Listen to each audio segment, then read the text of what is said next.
प्रिय भाई बहनों, शुभाशीष। आज का यह वीडियो कक्षा 10वीं सामाजिक विज्ञान में अर्थशास्त्र विषय के अंतर्गत पाठ 1 विकास का ही अगला भाग है। इस वीडियो में आज आप सभी सार्वजनिक सुविधाएं और सार्वजनिक वितरण प्रणाली के बारे में जानेंगे। भाई बहनों, जैसा कि पहला टॉपिक है सार्वजनिक सुविधाएं। हमारे पास बहुत सारा धन रहता है, पर जो सार्वजनिक सुविधाएं हैं, भौतिक सुविधाएं हैं, कुछ ऐसी सुविधाएं हैं जिनको हम खरीद करके प्राप्त कर सकते हैं धन के द्वारा, परंतु कुछ ऐसी सुविधाएं समाज में उपलब्ध होती हैं या रहती हैं जिनको हम खरीद करके नहीं प्राप्त कर सकते। अगर वो सुविधाएं ठीक रहती हैं तो हमें ठीक प्रकार से वह भौतिक सुविधा मिलती है। अगर ठीक नहीं रहती हैं तो हमारे पास धन रहते हुए भी हमें उसी असुविधाओं को झेलना पड़ता है। जैसे स्वच्छ वातावरण हम धन से नहीं खरीद सकते। स्वच्छ संस्कारित परिवेश, जो हमारे आसपास का जो सामाजिक परिवेश है, सामाजिक वातावरण है, वह हमें धन से प्राप्त नहीं हो सकता।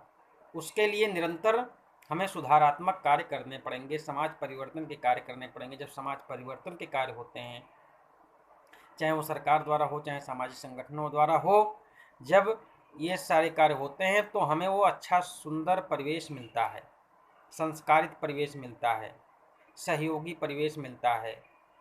अगला, विद्यालय में हमारा बच्चा पढ़ने जा रहा है तो उस बच्चे को जो विद्यालय के वातावरण हैं वो अच्छे वातावरण मिलने चाहिए।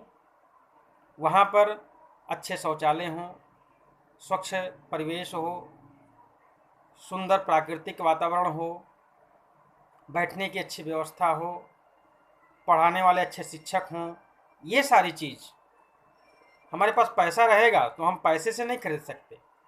यदि देश के सभी विद्यालय की स्थिति खराब होगी तो क्या वो पैसे से हम सुधार सकते हैं? नहीं। वो तो सरकार अच्छी हमें बनानी पड़ेगी, सरकार ऐसी बनानी पड़ेगी, सरकार शिक्षा व्यवस्था पर, प्रशिक्षण पर ध्यान दे, बच्चों के विकास की गुणवत्ता पर ध्यान दे, तो ऐसा हो सकता है।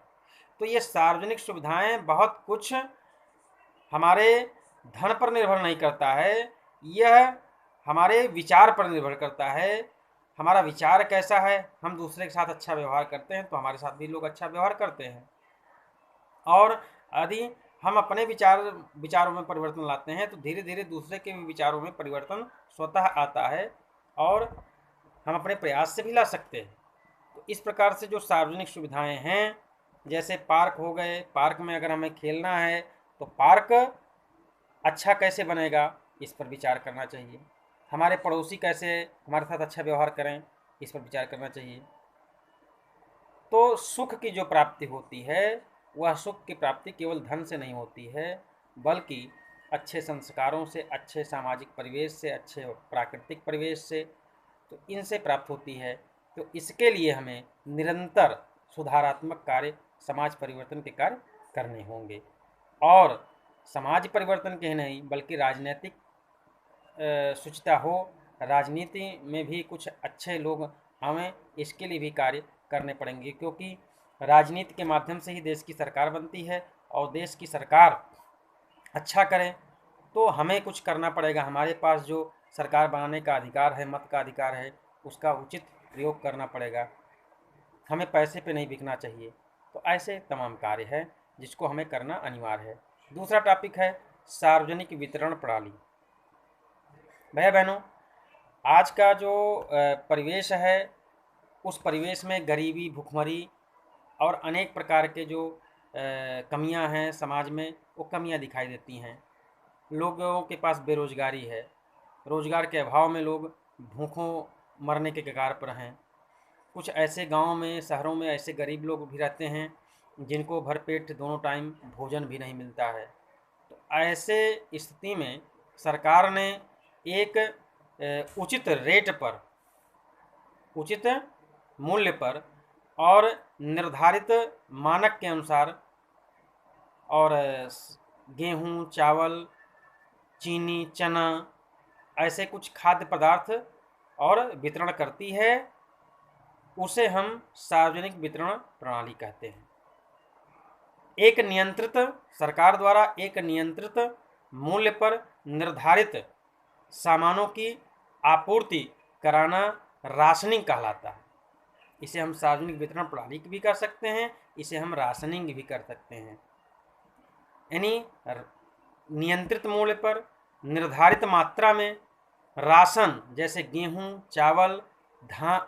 चावल, चीनी, चना आदि उपलब्ध कराने की जो प्रक्रिया है उसे हम राशनिंग कहते हैं और इसी को सार्वजनिक वितरण प्रणाली कहते हैं। सार्वजनिक स्तर पर सरकार के माध्यम से उसके कुछ विक्रय केंद्र होते हैं, उन विक्रय केंद्रों पर ये सामान उचित मूल्य पर उपलब्ध रहते हैं।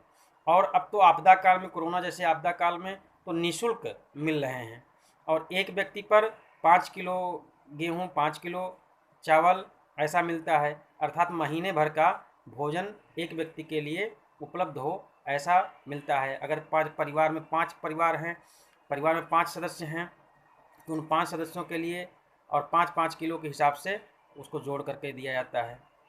इसे हम सार्वजनिक वितरण प्रणाली कहते हैं।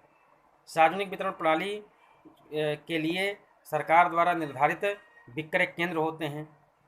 शहरों में मोहल्ले वाइज होते हैं, बस्ती वाइज होते हैं, जिसको हम क्या कहते हैं वार्ड वाइज होते हैं, और गाँव में एक ग्राम पंचायत में एक होते हैं, कहीं 2-2 ग्राम पंचायत में एक केंद्र होते हैं। तो ऐसे में जा कर के वहाँ जो गरीब परिवार के लोग हैं, वंचित परिवार के लोग हैं, वो जा कर के ले लेते हैं। इसके लिए राशन कार्ड की आवश्यकता होती है। यदि राशन कार्ड नहीं है, उपलब्ध है, तो आधार कार्ड की आवश्यकता होती है, आधार कार्ड दिखा करके ले सकते हैं। अब सार्वजनिक वितरण प्रणाली में जो लाभ होते हैं वो लाभ ये रहते हैं कि जो गरीब वंचित लोग हैं उनको उचित मात्रा में, उचित मूल्य पर और निर्धारित मात्रा में राशन में उपलब्ध हो जाते हैं। इससे जमाखोरी नहीं हो पाती है, जो देश में जमाखोरी होती है वो नहीं हो पाता है, और लोगों को जो गरीब लोग हैं उनको पेट भर भोजन मिलता है। कुपोषण समाज में नहीं होता है। जब पेट भर भोजन मिलेगा तो लोगों को कुपोषण से मुक्ति मिलेगी। तो इस प्रकार से अनेक इसके लाभ हैं। अब इसमें सभी राज्यों को मिल करके काम करना चाहिए, क्योंकि केंद्र सरकार की व्यवस्था रहती है, इसमें 75% योगदान केंद्र सरकार का रहता है। अब केंद्र सरकार की व्यवस्था रहती है अधिकांश मात्रा में, कुछ राज्य इसको ठीक प्रकार से लागू करते हैं। जैसे तमिलनाडु की 75% जो गरीब आबादी है वह ई राशनिंग की व्यवस्था के माध्यम से लाभ उठा रहे हैं, सार्वजनिक वितरण प्रणाली के माध्यम से लाभ उठा रहे हैं। वहीं झारखंड में केवल 8% लोग उठा रहे हैं। तो ये राज्य सरकारों का भी इसमें योगदान होना चाहिए। राज्य सरकारों को भी अपने राज्य में और जन कल्याण की भावना से प्रेरित होकर के कार्य करना चाहिए और सार्वजनिक वितरण प्रणाली को बढ़ावा देना चाहिए। अधिक से अधिक विक्रय केंद्र स्थापित करना चाहिए सार्वजनिक वितरण प्रणाली के लिए।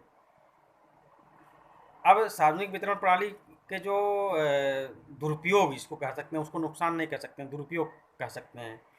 तो दुरुपयोग में क्या होता है कि सार्वजनिक वितरण प्रणाली के माध्यम से जो विक्रयदार होता है, दुकानदार होता है, सरकारी दुकानदार होता है, वह जमाखोरी कहीं ना कहीं कर लेता है, भ्रष्टाचार कर लेता है। आता है 1 किलो देने के लिए चना, तो उसमें आधा किलो देता है या उसको बाहर बेच देता है। कभी कभी सरकारी गोदामों में अनाज सड़ने लगता है।